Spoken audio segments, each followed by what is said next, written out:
बोलिए शंकर भगवान की जय, लक्ष्मी नारायण भगवान की जय। बोलिए वैशाख मास की जय।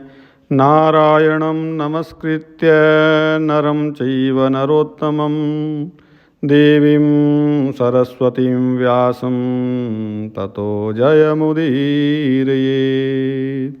तो आज वैशाख मास चौथे अध्याय की कथा है, जिसमें नारद जी पहले वैशाख में क्या नहीं करना है उसके बारे में बताते हैं कि शरीर में तेल लगाना, दिन में सोना, कांसे के बर्तन में भोजन करना, दोबारा दोबारा भोजन, खाट पर सोना और केवल घर में ही स्नान कर लेना, ऐसा नहीं करना चाहिए, ये कार्य वर्जित है।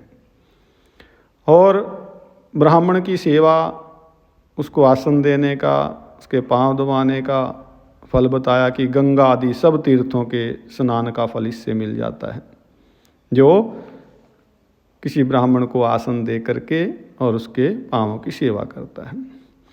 तो वैशाख मास में जो स्नान नहीं करता, वो बताया कि पाप को प्राप्त करता है। उसके बारे में विशेष व्याख्या दी है।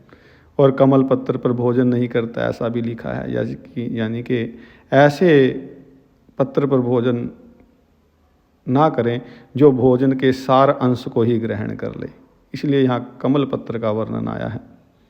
तो वो बताया कि जो ये कार्य नहीं करता, गधे की योनि को प्राप्त होकर के फिर खच्चर की योनि को प्राप्त होता है।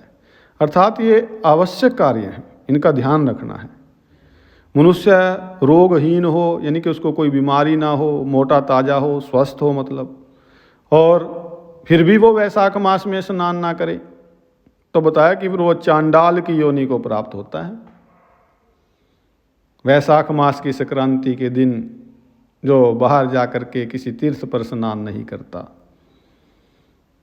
कितना जरूरी है वैशाख मास में संक्रांति पर तीर्थ पर स्नान करना घर से बाहर, उसको उसकी महत्वता को बताने के लिए, उसके महत्व को बताने के लिए यहाँ बताया कि वो 100 जन्म तक कुत्ते का जन्म लेता है।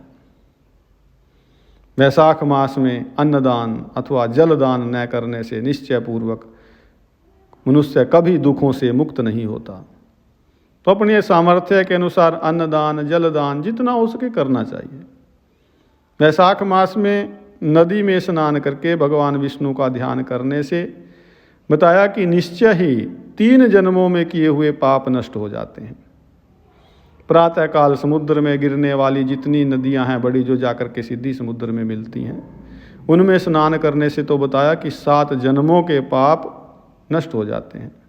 और उषा काल में, सूर्य निकलने से पहले पहले ही उषा काल जब आता है, तो उस समय सप्त गंगा में जो स्नान करता है तो करोड़ों जन्मों के पाप नष्ट हो जाते हैं। अब ये सप्त गंगा क्या है, तो यहाँ 7 नदी की धाराओं के ही नाम बताए हैं गंगा की। जाह्नवी, वृद्ध गंगा, कालिंदी, इनको यमुना भी कह देते हैं, और सरस्वती, कावेरी, नर्मदा, त्रिवेणी, ये सप्त गंगाएं हैं। अब देखने में नामों में तो ये अलग अलग नदियां हैं, लेकिन वास्तव में इनकी गंगा ही संज्ञा है। सप्त गंगा में ये सभी नदियां आ जाती हैं।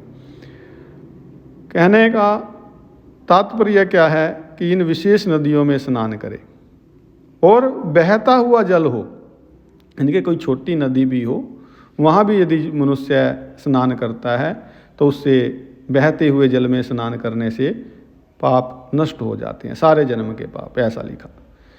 वैशाख मास में जो बावड़ी आदि हैं, थोड़े से जल के भी स्थान हैं, जहाँ थोड़ा से छोटे मोटे तालाब हैं, पोखरे हैं, वहाँ भी स्नान करने से पाप नष्ट होते हैं, बड़े बड़े पाप नष्ट होते हैं।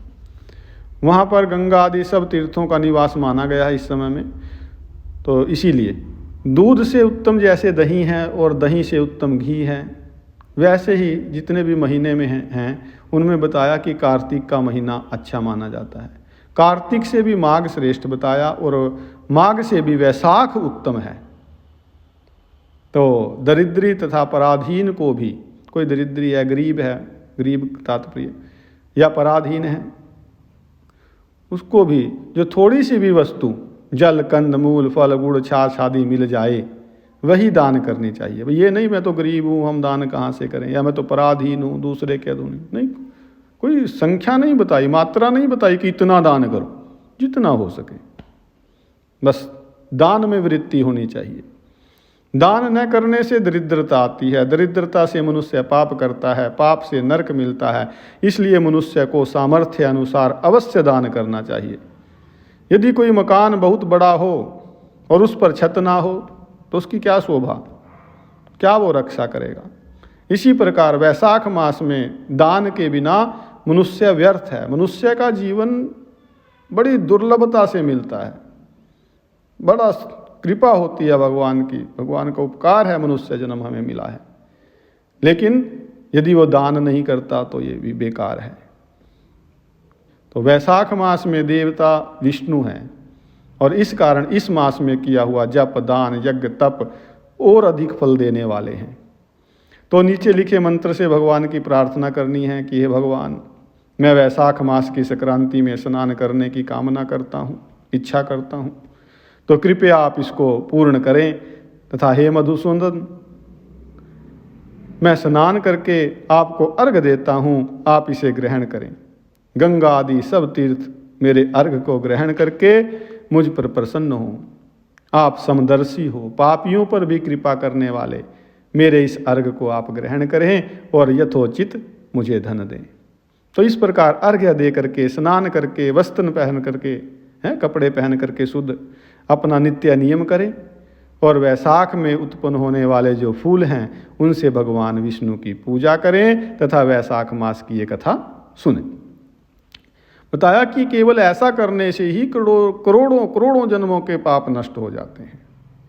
और तुलसी का बड़ा महत्व है, तुलसी से भगवान की पूजा का। इसमें कहा कि जो तुलसी दल से भगवान का पूजन करता है वो सार्वभौम राजा होकर के अनेक जन्मों तक विविध सुखों को भोगता है और फिर अपने कितने ही कुलों के साथ विष्णु सायुज्य मुक्ति पाता है। तो ये जो ना वैशाख का महत्व, थोड़ा किया और बहुत मिल जाए, ये समय का प्रभाव है, देश का, काल का यही है। किस जगह दान किया जाए और कहाँ किया जाए, किस समय किया जाए, तो ये सारा इसमें आ रहा है। अब इतना तो पता लग गया हमें कि वैशाख मास में स्नान का, दान का महत्व है। लेकिन इतना महत्व क्यों है, ये जो है 5वें अध्याय में बताया जाएगा। तो चौथा अध्याय यहीं विश्राम को प्राप्त होता है। बोलिए विष्णु भगवान की जय, शंकर भगवान की जय, वैशाख मास की जय, सभी सिद्धों की जय, सभी संतों की जय, सभी भक्तों की जय, सभी देवी देवताओं की जय। बोलिए अपने अपने गुरु महाराज की जय, कथा सुनने वाले सभी सज्जनों की जय। हर हर महादेव।